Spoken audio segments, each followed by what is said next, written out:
Assalamualaikum rekan-rekan guru semuanya.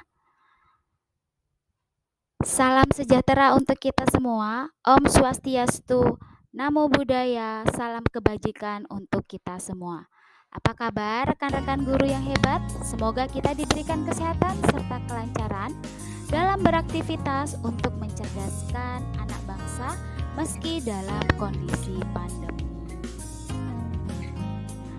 Kali ini saya ingin berbagi dengan rekan-rekan guru semua salah satu metode pembelajaran kooperatif di kelas, yaitu dengan menggunakan metode jigsaw. Sebelum ke pembahasan, saya ingin memperkenalkan diri terlebih dahulu. Nama saya Ririn Widyasuti dan siswa saya biasanya memanggil saya dengan panggilan Miss Widi. Saya merupakan salah satu guru ilmu pengetahuan sosial di sekolah swasta di Kepulauan Riau, tepatnya itu di Kota Batam. Nah, untuk rekan-rekan semua pastinya tidak asing ya dengan metode pembelajaran jigsaw ini. Langsung saja ya. Nah, di sini saya ingin berbagi ya dengan rekan-rekan semuanya. Metode jigsaw merupakan metode belajar kooperatif dengan cara siswa belajar dalam kelompok kecil yang terdiri atas 4 sampai dengan 6 orang secara heterogen. Siswa bekerja sama, saling ketergantungan positif, dan bertanggung jawab secara mandiri. Di sini ya, saya ingin menjelaskan metode pembelajaran tipe jigsaw ini seperti apa sih ya, atau seperti apa ya kira-kira. Tapi sebelumnya rekan-rekan guru semua harus tahu terlebih dahulu karakteristik dari metode pembelajaran jigsaw ini. Karakteristik pembelajaran jigsaw ini ada 2 ya. Karakteristik yang pertama, pembelajaran kooperatif yang menempatkan siswa dalam kelompok-kelompok kecil untuk menyelidiki suatu topik umum. Karakteristik yang kedua, terdapat home group ya, atau kelompok inti atau kelompok asal ya. Dan juga ada kelompok ahli atau dikenal juga dengan expert group. Langkah-langkah yang kita lakukan dalam metode pembelajaran jigsaw ini adalah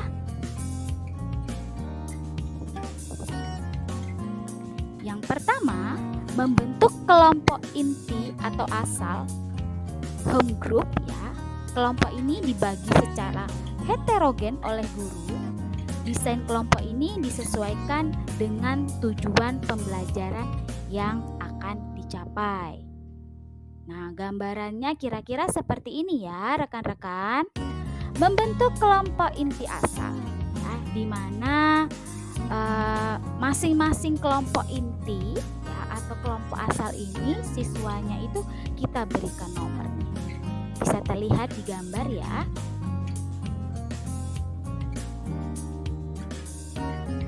Oke.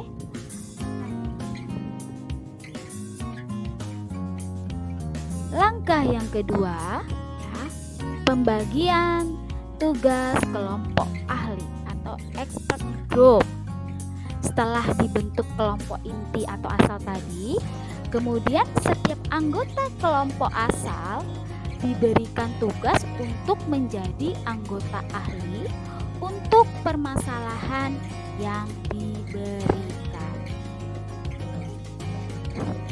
Nah, di sini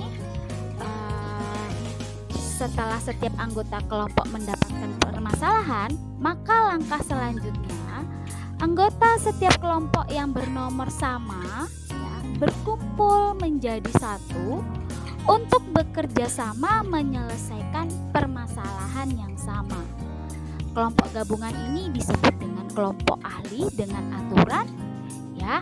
Ini salah satunya saya memberikan contoh tentang peran rumah tangga, ya, konsumen, rumah tangga produsen, rumah tangga negara, rumah tangga luar negeri dalam ekonomi, kegiatan ekonomi. Nah, di sini ya, misalnya contohnya ini untuk nomor pertama, ya, berarti siswa yang mendapatkan nomor sama, yang yaitu nomor 1 ya. Nah, permasalahannya itu mereka membahas tentang rumah tangga konsumen atau RTK. Kemudian siswa yang mendapatkan nomor 2, mereka membahas tentang rumah tangga produsen. Dan siswa yang mendapatkan nomor 3 itu membahas tentang rumah tangga negara atau pemerintah, ya. Dan siswa yang mendapatkan nomor 4, mereka membahas tentang rumah tangga luar negeri. Jadi kira-kira gambarannya seperti ini rekan-rekan. Ya, dari semua kelompok tadi ya, kelompok asal tadi, mereka akan bergabung sesuai dengan nomor yang mereka dapatkan, ya, menjadi kelompok ahli. Jadi ada ahli 1, ahli 2, ahli 3, ahli 4, ahli 5. Nah, ini kira-kira gambarannya. Yang ketiga, ya, langkah yang ketiga, diskusi kelompok ahli. Ya, berarti grup ahlinya nih. Anggota ahli yang sudah ditunjuk berkumpul untuk mendiskusikan tugas yang diberikan tadi oleh gurunya tadi. Dari hasil diskusi kelompok ahli, kini setiap kelompok inti sekarang sudah mendapatkan jawaban permasalahan yang diberikan. Maka anggota kelompok inti atau asal tinggal bertukar pengalaman sehingga semua anggota kelompok inti mendapatkan hasil yang sama dengan anggotanya.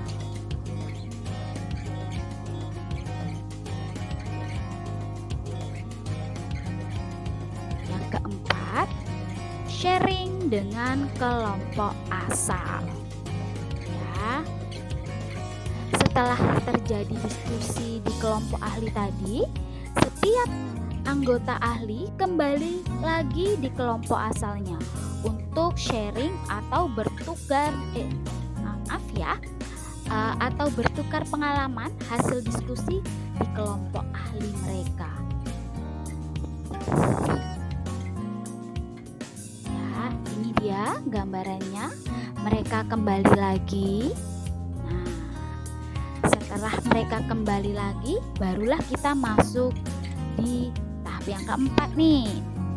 Maaf ya Bapak Ibu, maksud saya tahap kelima ya, yaitu presentasi kelompok. Nah, setiap kelompok mempresentasikan hasil pekerjaan yang telah diselesaikannya. Setiap kelompok inti atau asal akan mempresentasikan hasil diskusi kelompok mereka nantinya.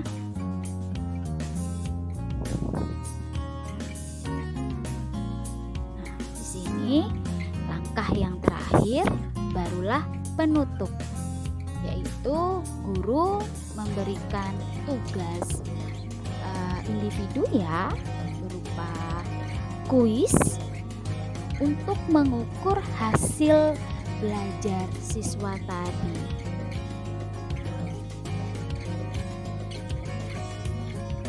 Rekan-rekan guru semuanya pasti setiap metode pembelajaran itu memiliki kelebihan dan hambatannya.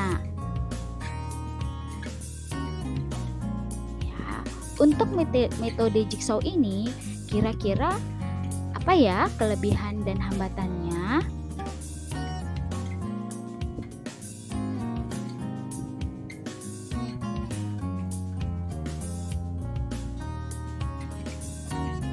Yang pertama kita bahas itu adalah kelebihan dari jigsaw. Apa sih kelebihan dari metode jigsaw ini?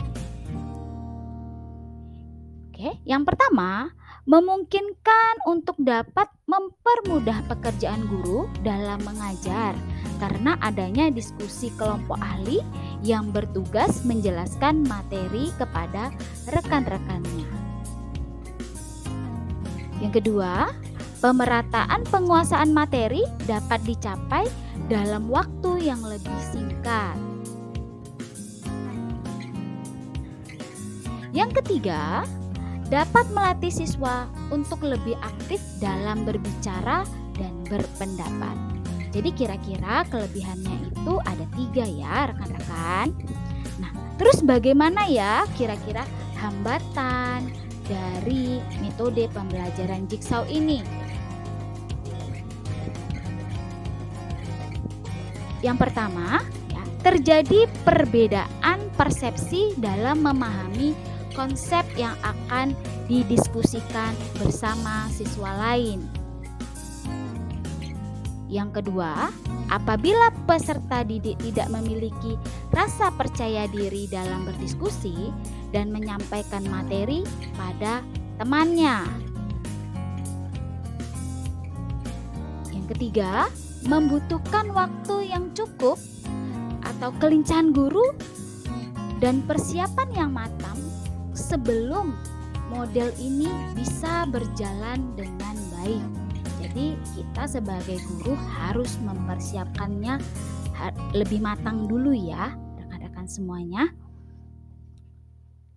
Untuk yang keempat, siswa yang aktif akan lebih mendominasi diskusi dan cenderung mengontrol jalannya diskusi. Ini salah satu hambatannya ya rekan-rekan, karena siswa-siswa yang memiliki percaya diri yang bagus rata-rata mereka itu seringkali menguasai jalannya diskusi. Karena apa?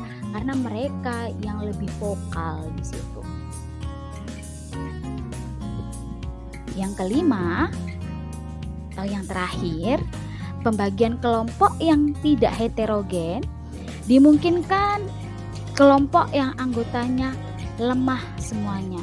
Jadi karena kita dalam pemilihan anggota-anggota kelompok itu secara heterogen ya, bisa jadi anggota-anggota kelompok dalam diskusi tersebut mereka itu berkumpul dengan anggota-anggota yang semuanya bisa jadi yang lemah dalam pembelajaran, ataupun dalam kelompok tersebut semua yang pintar menjadi satu kelompok yang sama.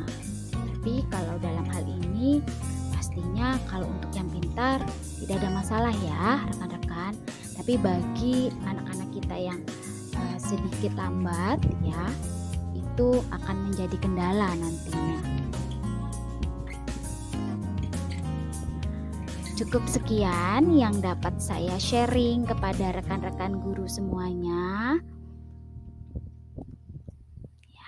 Semoga dapat bermanfaat buat rekan-rekan guru semuanya dan dapat diterapkan di kelas rekan-rekan guru semuanya. Terima kasih, sampai jumpa di lain kesempatan. Assalamualaikum warahmatullahi wabarakatuh.